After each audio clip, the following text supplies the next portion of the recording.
Dr. Soh, you have a PhD in neuroscience and you're a science journalist. So, what the is your problem with gender studies? Started off so well.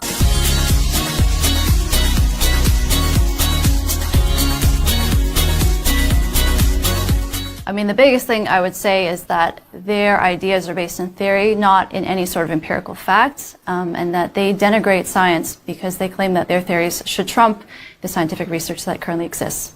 So what are some of those theories that you have the biggest problem with?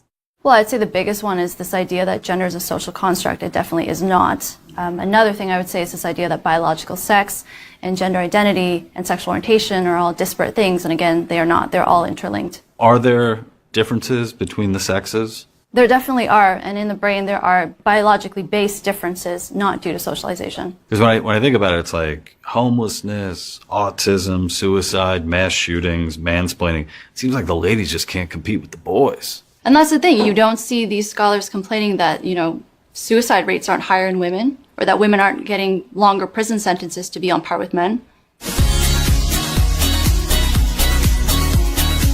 Can you explain, I guess, the difference between biology and social constructs? Well, this idea that, say, when people say gender is a social construct, that when we're born, we're blank slates. So we don't have any innate preferences, and all the behaviors that we show are learned. So people believe this pretty much from, I guess, conception, that any differences we see between boys and girls is due to parents and teachers, which is not true. So versus biology, which is hard science and has actual, quantitative data to back it up. You've written about brain differences in men and women. Can you tell us a little bit about those? Yes, so there is a very large and long-standing body of research showing that there are differences in the brain, both in structure and function, between men and women. So the third interstitial nucleus of the anterior hypothalamus is consistently larger in men than women. We also see with white matter, so this is the connective tissue in the brain, there is a greater number of connections running from the front to the back of the brain in men. So the brain wipes front to back? Okay.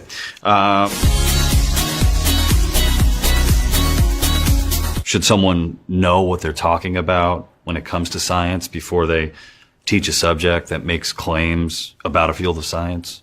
Absolutely. And the frightening thing is, from my understanding, most of these, even academics, don't have any sort of understanding of the scientific method. I don't know that they know much about biology.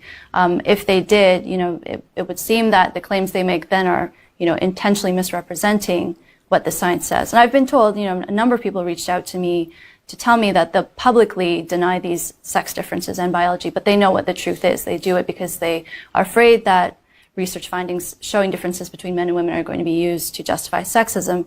So I definitely think if you want to have any sort of valuable input on this topic, you need to read these studies. You can't just go based on what you hear, what people tell you. And I also think it's, extremely naive for some people, they wave their hand and say, well, it's just pseudoscience. Well, how can you say that if you haven't actually read the studies yourself?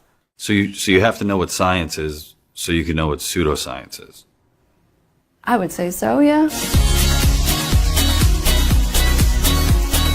Let's talk about what you describe as politicizing the science around biological sex differences. So what do you gain by politicizing it? I think people who do this think that it's something honorable and that they are helping to move women forward and get equal rights for us. I mean, I feel like we pretty much have gender equality already, but, they feel that it's helping to promote further equality. And I think this is ridiculous. It doesn't actually deal with sexism. It doesn't challenge the underlying beliefs. If on the surface men and women are quote unquote identical, that doesn't change underlying ideas about, women being inferior. Where is toxic masculinity located? Toxic masculinity is one of these interesting terms that I feel really just pathologizes masculinity and also pathologizes healthy male sexuality. I think it's really unfortunate that, male typical traits and behaviors are seen as so threatening or so offensive nowadays. I don't know why that is. I don't find that helpful. I don't find that term helpful either. So I know that you've been accused of internalized misogyny. All the time. Do you agree with that? Have you internalized misogyny? No, I don't agree with that. And I think that's just a really easy, lazy way of people trying to discount what I have to say. Another thing that people often will say is, you know, her PhD must be outdated or something like that. You're so young. How could it be outdated? That's insane. Yeah, I mean, people will say whatever they need to try and discredit, you know, ideas that they don't like. I would urge them to actually go and read the research and try to tell me the same thing after. Maybe perhaps debate you? Yeah, or debate me. I'm open to that. Hell yeah.